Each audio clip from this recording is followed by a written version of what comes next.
Olá, amigos, vocês estão no canal Livros da Tuca. Eu sou a Virgínia, sejam todos muito bem-vindos.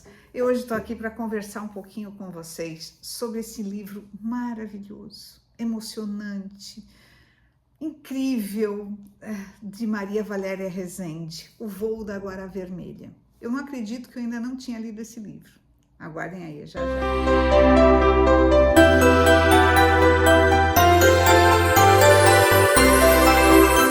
Primeiro eu queria falar para vocês da Maria Valéria Rezende. Ela é conterrânea minha, ela é nascida aqui em Santos, embora tenha vivido aqui só até os 18 anos, depois ela se tornou, eu acredito que é freira, né, ou missionária, Congregação de Nossa Senhora Cônegas de Santo Agostinho. Primeiro trabalhou em São Paulo, com a intenção de ajudar as pessoas necessitadas, né? E depois ela foi para o Nordeste, trabalhou em Pernambuco e na Paraíba, onde ela vive até hoje, em João Pessoa, por sinal, uma cidade maravilhosa que eu tenho muita vontade de voltar um dia. Fui uma vez só e me encantei também. E ela começou a escrever e publicar o seu primeiro livro foi em 2001, tá? Chama Vasto Mundo. E eu também fiquei curiosa para lê-lo. E esse aqui é de 2005. E me chamou a atenção pelo fato da guará vermelha, que também é um animal que você vê muito, hoje principalmente, que a poluição diminuiu, em Cubatão, onde eu trabalho, né? Nos rios, por ali você vê nas matas, em torno da cidade, você vê bastante guarás vermelhas. Uma espécie de, é uma ave, né? Uma espécie de, como direi, eu não sei, ela é alta, magra, né? E as penas são vermelhas, rosada, assim, mais pro vermelho. Muito bonita. E por que esse título? Tá? Vou explicar por quê. O personagem principal se chama Rosálio. E ele é um rapaz muito humilde. Através dele a gente vai perceber o quanto as pessoas... existem pessoas, digamos assim, invisíveis, sabe, para a sociedade. Ele faz o papel de um deles, assim como a Irene, a Guará Vermelha é a Irene, que vai aparecer na vida dele, tá? Ele sempre foi muito sozinho, né? Ele foi criado num lugar que ele falava que é uma grota, né? Ou seja, num fim de mundo, digamos assim, e com muito sacrifício e tal, e ele não sabe ler nem escrever, e ele sempre buscou querer aprender, sabe, sempre, mas ele não tinha nem documento, gente. Ele vivia num lugar tão ermo, onde nem documento havia, as pessoas não se preocupavam, a vida era só trabalhar, né, comer e dormir, sabe, tipo assim. Então, a gente fica bem estarrecido de ver, eu acredito que a Maria Valéria, com esse livro, ela quis mostrar pra gente que aqui no Brasil ainda tem muita gente esquecida, muita gente que passa despercebida, sabe? E muita gente com sonhos, sim, sonhos de poder continuar, de poder ser alguém, sabe? De poder ser reconhecido pela sociedade. É muito triste, é um livro bem triste, tá, gente? Mas bem real, bem atual. E então, vamos lá para a história, né? O Rosálio, ele, no momento que começa aqui a história, ele está trabalhando como pedreiro num local, um local horrível, mas pelo menos ele tem o que comer, tem onde dormir, né? É o que ele fala. Tem um teto ali, no mesmo local em que ele trabalha. E ele ganha lá uns trocados, né, um dinheirinho que está dando para ele sobreviver. Mas ele já passou por muita coisa nessa vida. E ele tem com ele uma caixa cheia de livros que uma vez um amigo dele, um colega de trabalho, deixou com ele, deu para ele.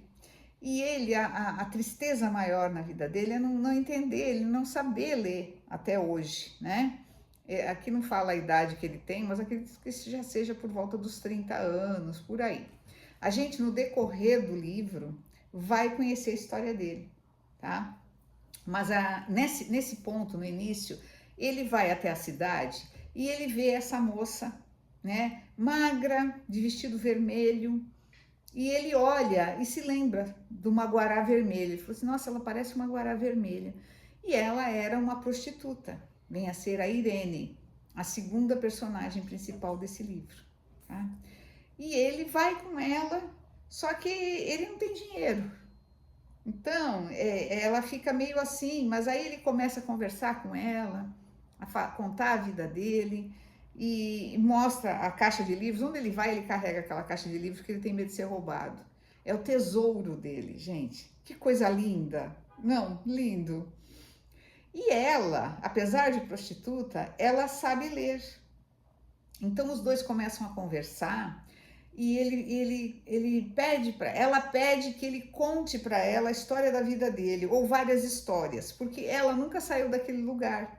Então ela é uma pessoa que não, é esquecida também, tá? Ali ela virou prostituta, não foi porque quis, né? Foi por necessidade. Ela tem um filhinho pequeno que ela deixa com uma senhora para poder criar e ela não sabe, não faz outra coisa, né? Aquelas coisas a gente muitas vezes não entende o porquê das decisões que as pessoas tomam na vida, né? E ele começa a conversar com ela e tal, e aí fala se ela poderia ensinar ele a ler. Ele conta histórias para ela e ela lê, e ela o ensina, né? Como juntar as letras, como ele fala, e ela começa ensinando ele a escrever o nome dele. E explica o porquê das letras, a junção das letras, aquilo vai fazendo sentido para ele, né? De Rosário, ele aprendeu como se escreve rosa, né? A flor. Então ele fica muito interessante, vai passando isso para gente, sabe? Muito interessado, quer dizer, e vai passando isso para gente. E é muito emocionante. Eu acho maravilhoso, né? Você poder se doar a ponto de ensinar uma pessoa a ler, sabe? Uma pessoa adulta já. Eu achei um livro assim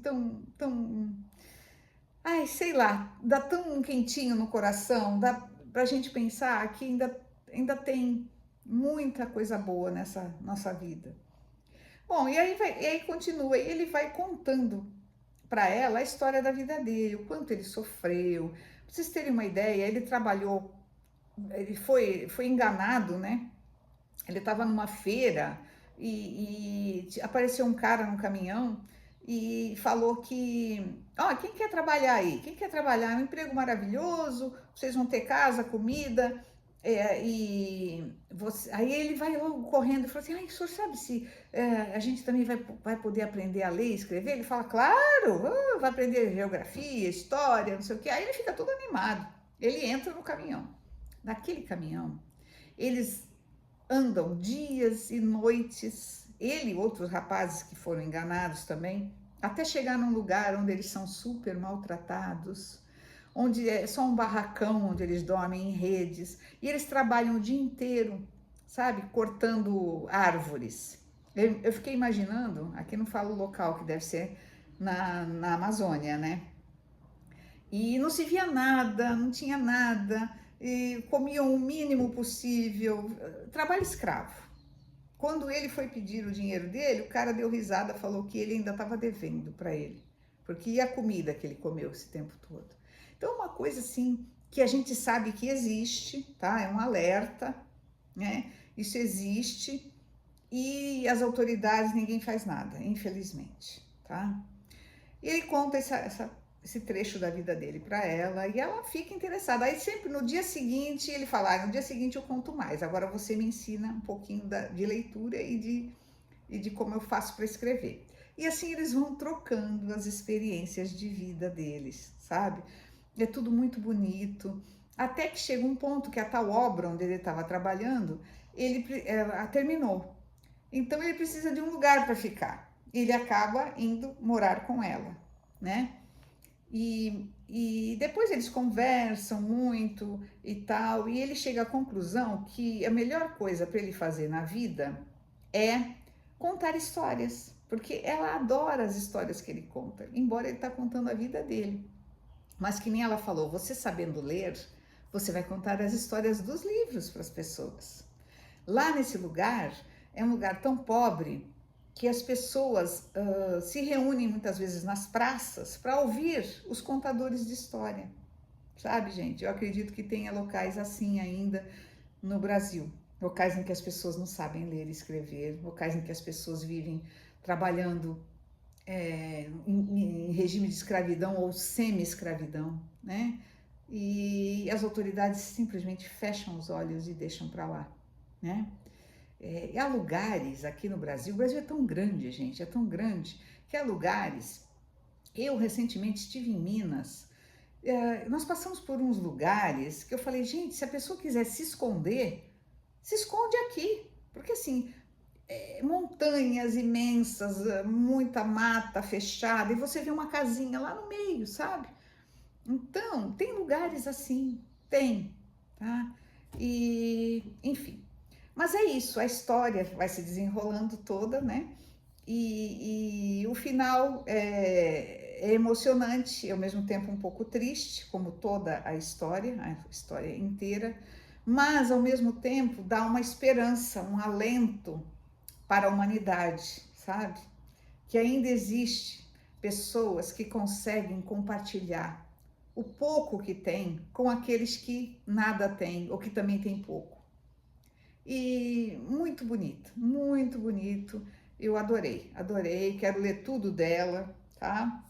Eu não acredito, eu já tinha esse livro há bastante tempo, eu coloquei para ser lido no grupo de leitura da Tuca, né? Um dos grupos de leitura que eu tenho, onde eu escolho livros aleatórios, livros que eu quero ler há bastante tempo e eu convido as pessoas a lerem junto comigo. Esse é o meu grupo de leitura da Tuca. Tá bom, gente? Espero que vocês tenham gostado, tá? Não deixem de ler, é uma leitura fascinante, empolgante. Você não vai querer largar, apesar de ser triste. A cada capítulo você vai acompanhando. Então ele fala que é como se ela fosse a Sherazade, tá? Só que é o contrário, né? É ele que conta as histórias, é ela que quer que ele volte no dia seguinte para contar mais. Muito lindo, gente, muito lindo. Espero que vocês tenham gostado. Quem gostou, não esquece de colocar o positivo aqui, comente, compartilhe e se inscreva no canal se ainda não for inscrito. Obrigado, gente. Beijo!